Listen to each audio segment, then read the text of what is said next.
Coucou les amis, donc je vous retrouve pour une petite vidéo aujourd'hui au phare.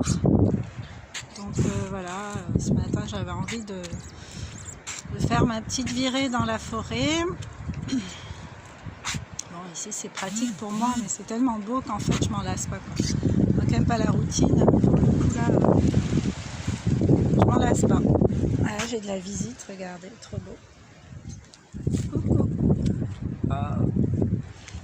Regardez la bonne vibration de mon petit jeu. Toi aussi. Coucou. Alors. Bon ben voilà, je suis pas toute seule. Ça c'est cool. Ce qui est moins cool, c'est que j'ai oublié de leur emmener à manger. Ils aiment bien en fait.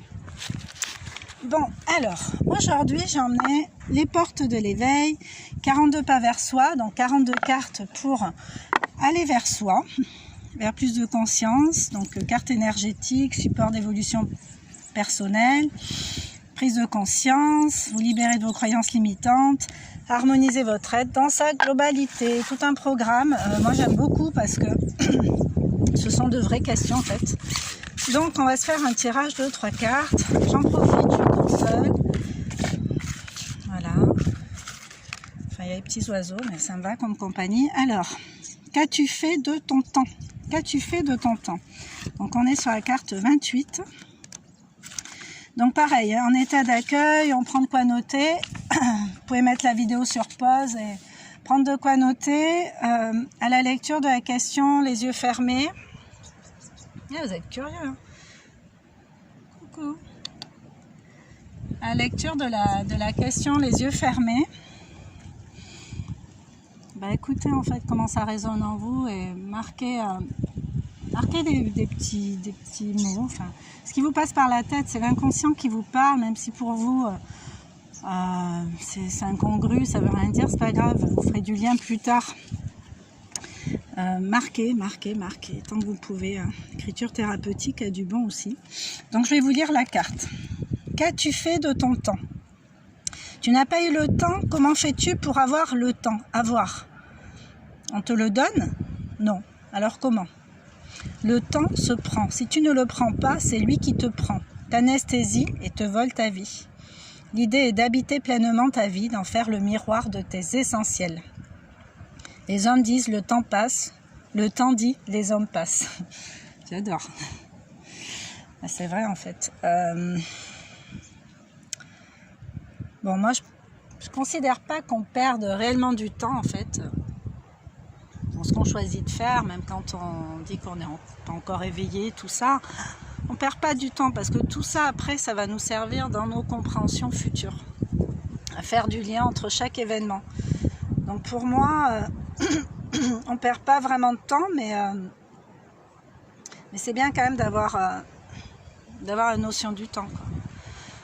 Pour éviter non plus de le gaspiller en fait, de n'en rien faire ou de faire des choses non nourrissantes pour soi. Moi par exemple, je prends mes rendez-vous avec moi-même. Là ce matin, je suis là, quoi. Je suis partie tôt, je voulais pas croiser grand monde. C'était efficace, on est en pleine semaine, j'ai croisé juste un monsieur. C'était parfait, quoi. J'ai pris ce temps-là pour moi. Je me suis donné mon rendez-vous, je suis là. J'avais envie de faire ça, donc voilà.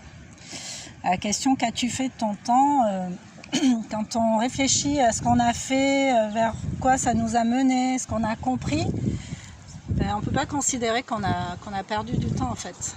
On ne peut que se pardonner et continuer d'avancer. Hein. On a la chance d'être encore là, d'être encore en vie. Voilà, tant qu'il y a de la vie, il y a de l'espoir. Donc voilà.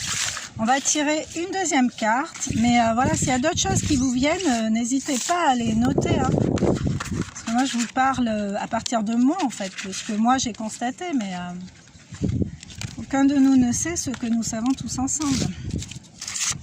Voilà, j'ai de la chance avec le jaune. En même temps, c'est ma couleur favorite. Alors, peux-tu faire quelque chose pour changer demain? Peux-tu faire quelque chose pour changer demain? C'est la carte 35. Est-ce qu'on peut vraiment faire quelque chose pour changer demain à partir d'aujourd'hui? Réponse dans le livre. On a déjà noté vos réponses à vous. Hein. Vos convictions déjà, vos croyances de maintenant avant que je vous lise le texte. Alors, peux-tu faire quelque chose pour changer demain?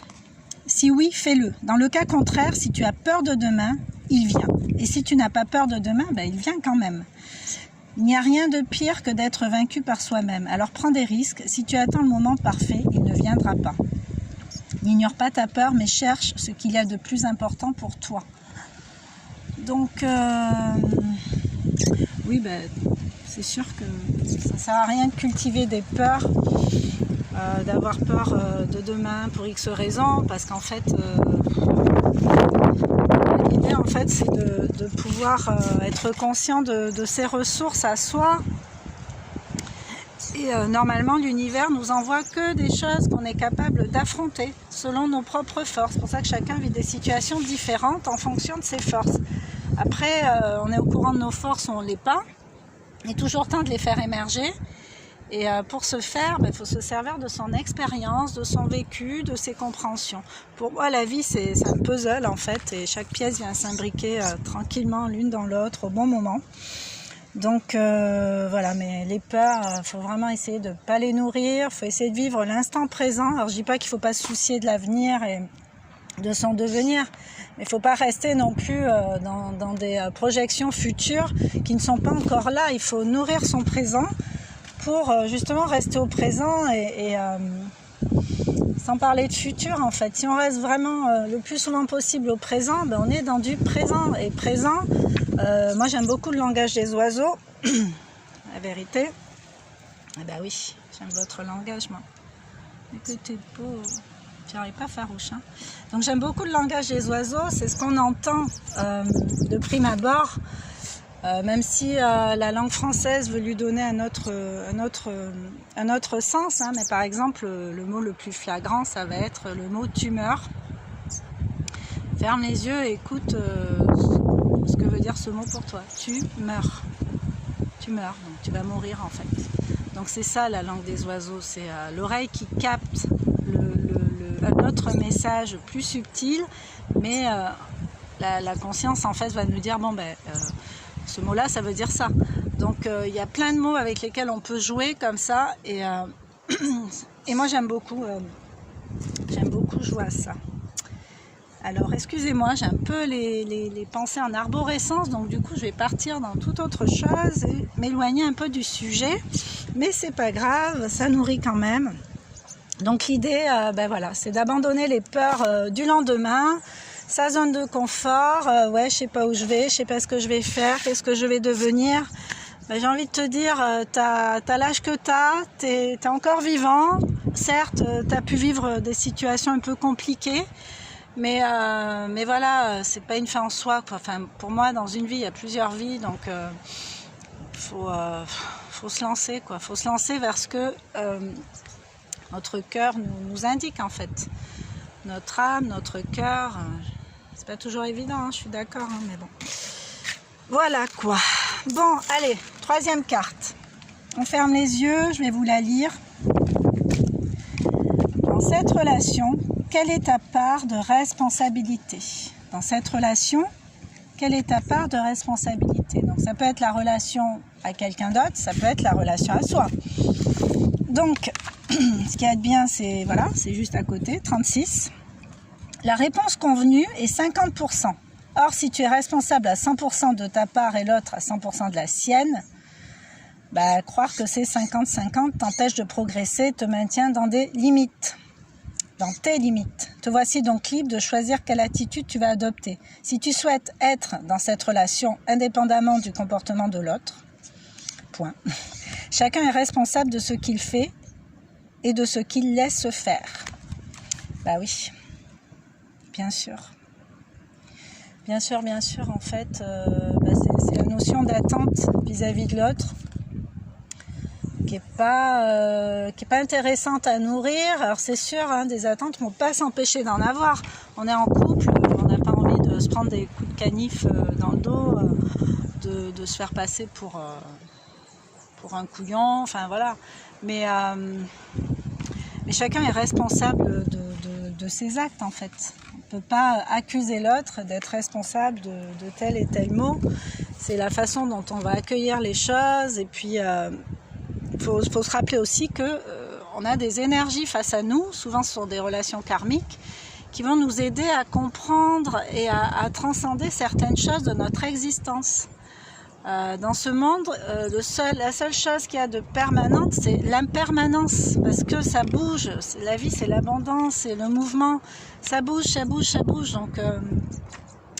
Donc voilà. Et sur la notion de responsabilité, faut prendre les siennes. Faut pas se charger de celles des autres.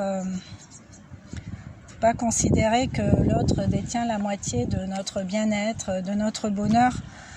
C'est nous-mêmes qui sommes responsables de ça. Sinon, ce sont des limites.